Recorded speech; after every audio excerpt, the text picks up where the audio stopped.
You live in a big city. And when I say big, I mean 1 hour commutes home big. You work in an office of a big business. You're just one of those employees that make sure everything runs smoothly. You're a bookkeeper. You deal with numbers and finance all day long. You hate your job. It doesn't challenge you and it's very repetitive. You wake up. You go to work. You're stuck in traffic. You get home. You watch Netflix for the whole evening. Then you sleep. And then you start over and over and over again. Every single day is the same. Right now, you're in the middle of the city. The traffic has stopped, and you don't even care why.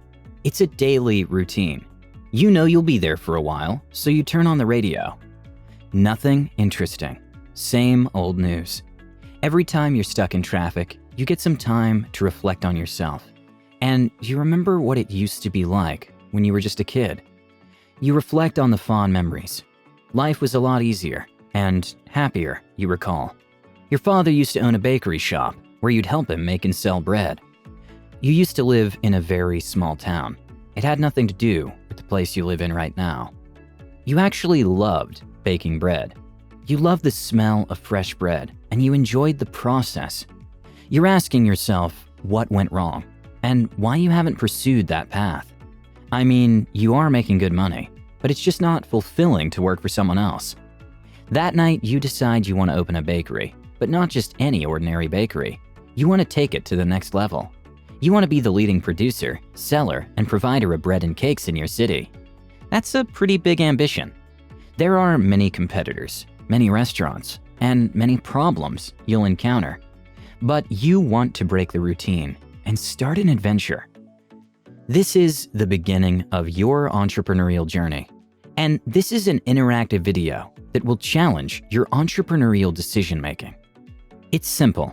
You follow along with the story, and when certain decisions are to be made, you'll be asked a question, and you'll be provided a couple of options. You'll get some time to think about it, and then I'll tell you which one is correct and why. This will be very educational, and you can't cheat. So no looking through the comments to find your answer. Keep your score and enjoy. So you're just starting your bakery and you're laying down your business plan. You have about $15,000 in savings, which is enough to start a small bakery in a small town. But this is a big city and you want yours to be placed in an area of interest where the location will work in your favor. You estimate that you'll need about $20,000 just to rent the place, get the documentation, and purchase basic equipment for baking your first products.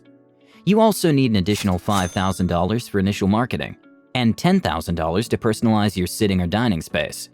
You want it to look good, so you also hire a designer with taste to give it that comfy coffee shop vibe that you're looking for.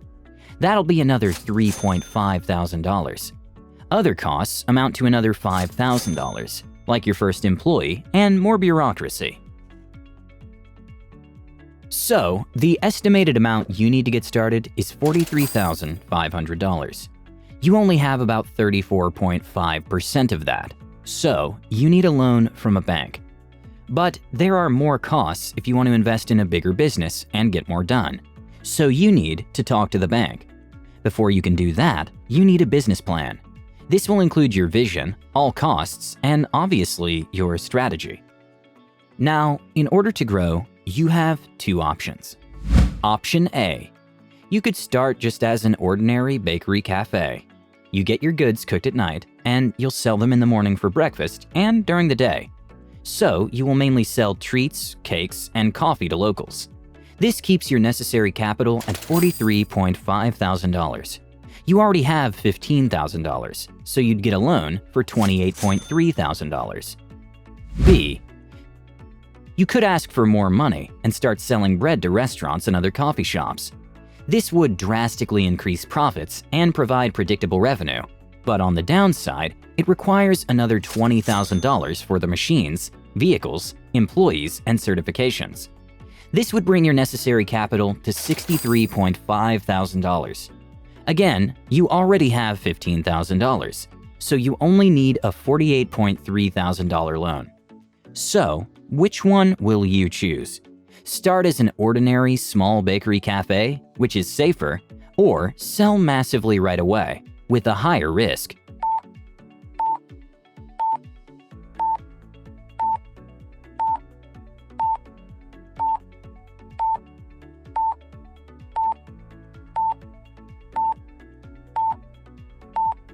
Done?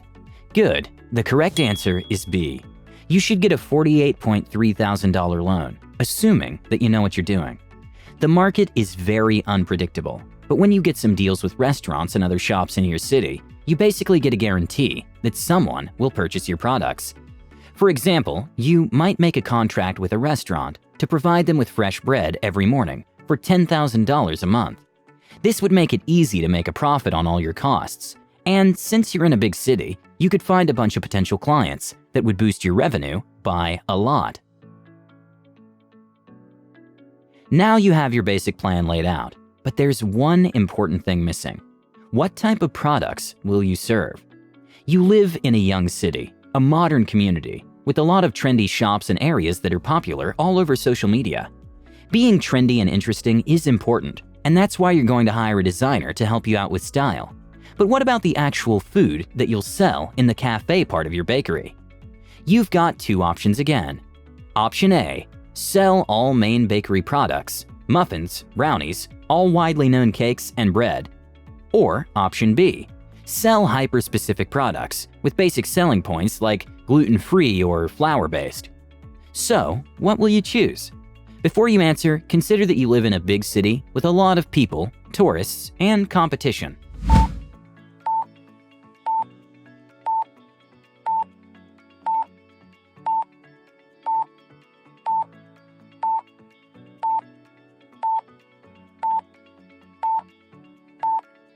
What have you chosen?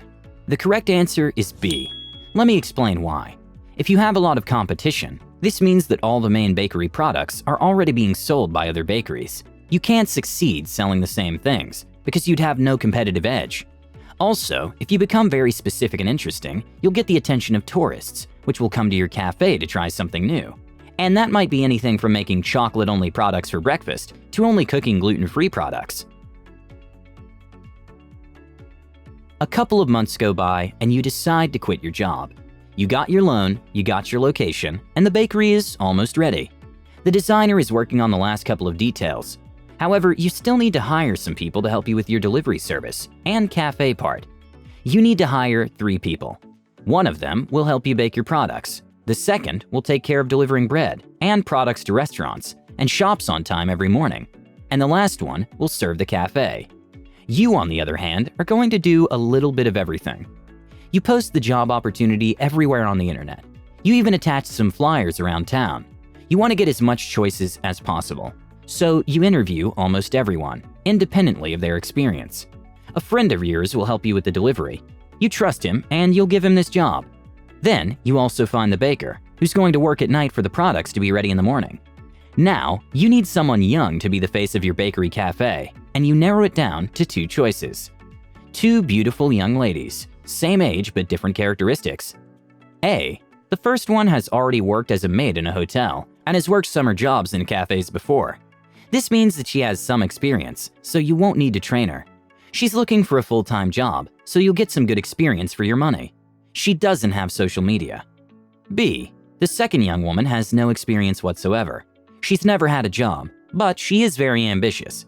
She runs a YouTube channel on cooking, and she wants to become a chef one day. Right now, she's looking for a job to sustain all her expenses. She also has a mediocre social media presence. Now, before you choose, you must consider that this is a big, trendy city.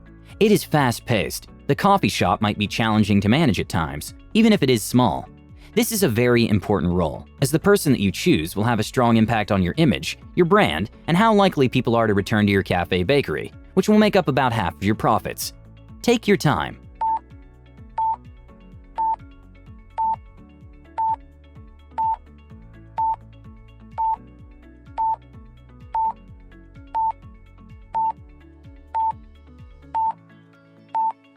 Done?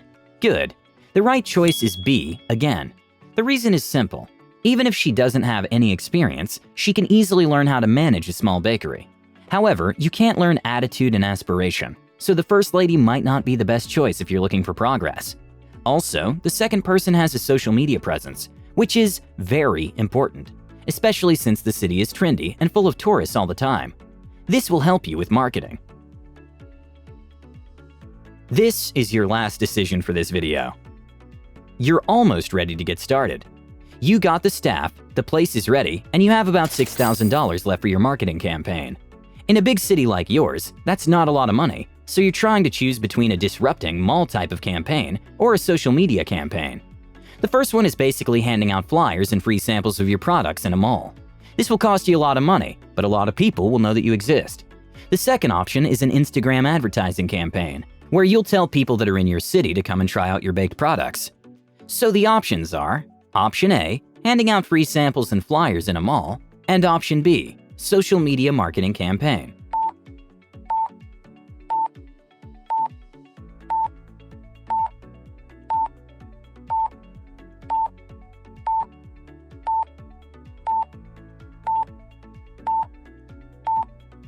Well, the thing is, there isn't a very specific answer to this one. Both will work in different ways. With the first strategy, you'll be known by the locals, while the second one will mostly reach tourists and people that are passing by. In the long run, Option B might be better because people will probably share pictures and their experience in your restaurant on Instagram, where they found you, which will generate a lot of credibility with time. But there are a lot of marketing strategies that you could apply to make the bakery cafe a success. If you have any other ideas, I'd love to hear them. Also, let us know how many answers you got right and if you like this format. And also, if you'd like us to make another one. Now you need to watch this video. Why take the risk? Job security versus entrepreneurship. This will give you a deeper perspective on entrepreneurship and why you should pursue it while keeping it real, since it isn't easy. Then this one, the entrepreneurial journey of Richard Branson. Well, I hope you guys enjoyed the video, and if you did, give it a thumbs up. If you're new to the channel, here on Practical Wisdom, we post great informative videos every other day on topics such as finance, entrepreneurship, business, self-improvement, and so much more. So subscribe if you're interested. With that said, have a great day, you guys, and I'll see you all in the next one.